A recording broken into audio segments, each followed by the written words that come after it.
Добрый день. Во-первых, я хочу поздравить вас всех с днем рождения нашего первого президента Михаила Федоровича Николаева. Очень приятно видеть здесь знаменитых, выдающихся людей Якутии.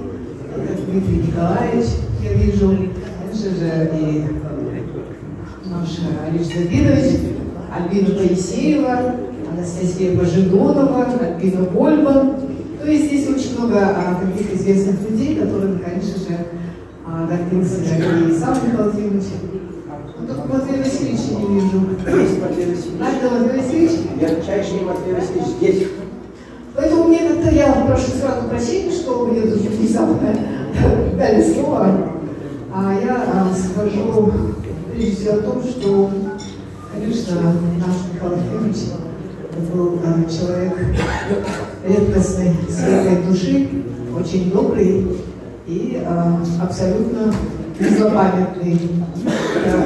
Я предыдущему нашему оратору, нашей Юлии Николаевне, хотела сказать о том, что, конечно, в нашей жизни много чего бывает, но всегда можно найти именно те пути, дороги. Я помню, как мне Юлия Николаевна что рассказывала.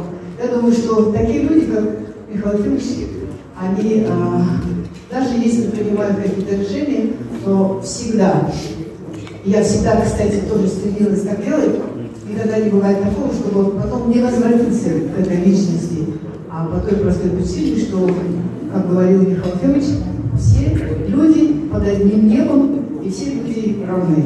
Только надо иметь большое сердце для того, чтобы никогда не забывать тех людей, которые с тобой рядом. И я думаю о том, что когда мы сегодня, внезапно потеряв нашего Михаила Ефимовича, говорим о том, что мы делали, что будем делать и что продолжаем делать, конечно же, я разговариваю мысленно. Это было даже тогда, когда Михаил Ефимович не то что протестовал, просто позвонил всем депутатам ЛТМ в 2002 году и сказал, что Михайлову надо оставить, Александр Николаевич напомнит, надо оставить работать министром, нечего ей работать заместителем председателя правительства. Помните, да, Александр Николаевич? И меня многие коллеги спрашивали, а вы вообще как с этим согласны? Но я говорю, вообще-то для дела может быть важно то, что Вячеслав Анатольевич такое решение принял. И даже вот те моменты, которые касались культуры, например, здравоохранения, то, что своевременно не было сделано с нашей стороны, я имею в виду правительство тогдашнего по разным причинам, по той же нехватке денег и так далее. Хотелось, конечно же, как все заместители председателя правительства, сделать так, чтобы все было правильно.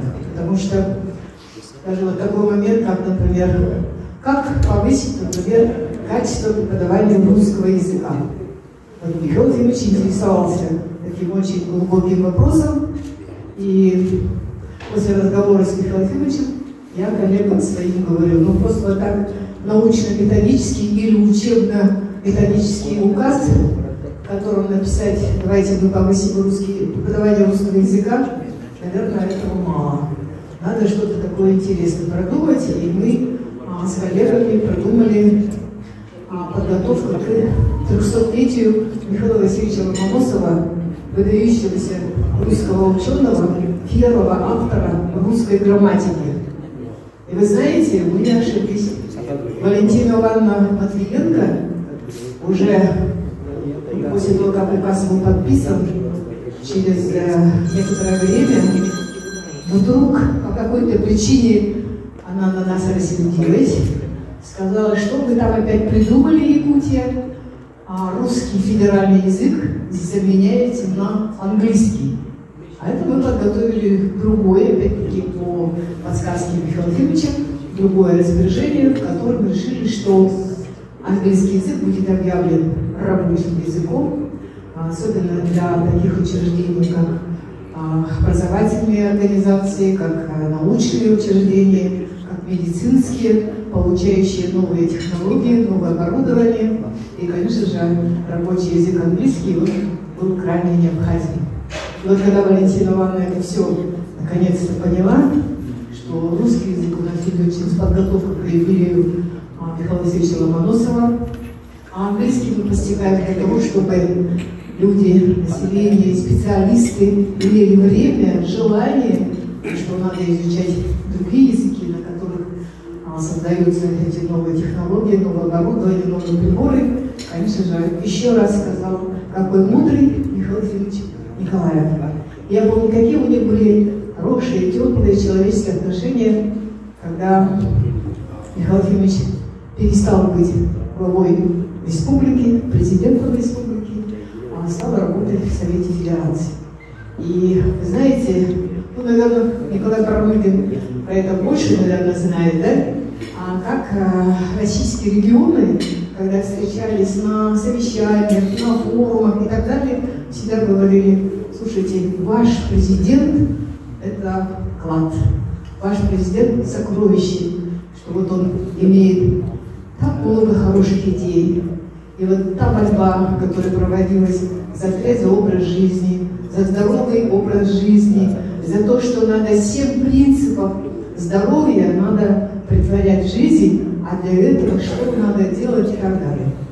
И, возможно, кому-то из нас казалось, что это все какие-то, может быть, идеализированные идеи, даже иногда, наверное, здесь нет Валентины Петровны, да? Я вот Спиридона Спиридоновича вижу, директора Покровской школы, когда Михаил Васильевич сказал: товарищ Михайлова, значит, надо позаботиться о питании для детей, и надо собирать ягоды. Ну, я думаю, так, нам надо хорошо преподавать математику, физику, химию и так далее, а тут еще мы будем ягоды собирать. Ну и так спрашиваю, а для чего? Морсом надо детей кормить. Я, конечно, не вытерпела, и в одном журнале даже дала интервью. А потом уже по истечению времени я, конечно же, когда увидела, с каким энтузиазмом работники школ, детских садов, училища, вот как раз в педагогическом училище в Нанце, это увидела, и варенье варят, те же самые вареники, да, не с абрикосами, а именно вот с нашей ягодой, брусникой. Валентина Петровна, часть того, что казалось, какие кусты хорошие, смородины и так далее надо брать. Конечно же, это все между делом. И получалось так, что комплексное мышление, системное мышление, логика своих действий было правильно. И когда к нам стали приезжать люди, говорили: какой у вас хороший самолет, как там все красиво, а как у вас гостиница. А мы-то ведь на тот момент даже не задумывались, а оказалось так, что это новый образ жизни, новый стиль жизни, новый вектор развития. Это все связано с именем нашего первого президента. Я вот все пытаюсь дописать свою статью. И, конечно же, одно время я отходила от качества образования, когда ушла работать ректором в университет. Но Михаил Васильевич сделал прекрасное выступление на конференции у нас в университете в 2014 году. Во-первых, он сказал о том, что вы, наверное, сами, вот, уважаемые студенты, не замечаете, но я же вот вижу. Раньше, когда я приходила в университет, мы здоровались, но в шапках. А я, говорит, перед учителями, перед взрослыми людьми всегда снимал шапку. С детства, со школы. Давайте мы придем к такому порядку. И вот когда я пришел во второй раз, я увидел, что вы все шапки снимаете, все здороваетесь и улыбаетесь. А когда я пришел в третий раз, я увидел, что вы не только шапки снимаете, не только здороваетесь, не только улыбаетесь, но еще у вас глаза горят. А это самое главное. Значит, будущее у республики есть. Спасибо огромное, что у нас был такой замечательный лидер. Это сказал наш второй президент Вячеслав Анатольевич Туров. Действительно, в то время, как здорово повезло, что был такой у нас лидер Михаил Васильевич Николаев. Вот в связи с этим я хотела Юрию Ивановичу от вашего имени подарить знак победы от нашего Асета Сергеевича Николаева. Это знак победы. Он плохо работает, вам задание тоже очень много. Вот что касается качества образования, вот вы же историк, да? Да. И вот анализируя работу, аналитическую деятельность, будь то сети студентских школ, федеральных каких-то структур, да, первых его указов, распоряжений, которые касались качества образования, нужно, чтобы у нас кто-нибудь время от времени, как очень хорошо выразил мысль наш Климент Егорович, кто-то там иногда рассчитывал, кто-то уколы давал. Ну, я думаю, что, вот как Юлия Николаевна сказала, чтобы ничего не оставалось на бумаге, дальше же надо работать. Я знаю, что Юрий Иванович был хороший, замечательный заместитель министра, человек, у которого была тяга к тем молодым людям. Я впервые из уст Михаила Ефимовича услышала, что такое человеческий капитал, индекс человеческого развития, что только 3% человечества может сегодня заниматься передовыми технологиями, что только 2% детей могут быть, там, скажем, какими-то инженерами, технологами высшего полета и так далее. Но все дети, 100% все дети талантливые. И задача учителей, педагогов, конечно же, найти это время. Я желаю вам успехов, центров, а мы будем вам приезжать время на время. А то, что касается планов наших, мы написали очень много предложений, замечаний, правда, еще не было. И мы, конечно же, потихоньку собираем свои... Ну, мы вообще-то всех собрали наши предложения. И сейчас вот готовим что-то сделать внутри университетских дел.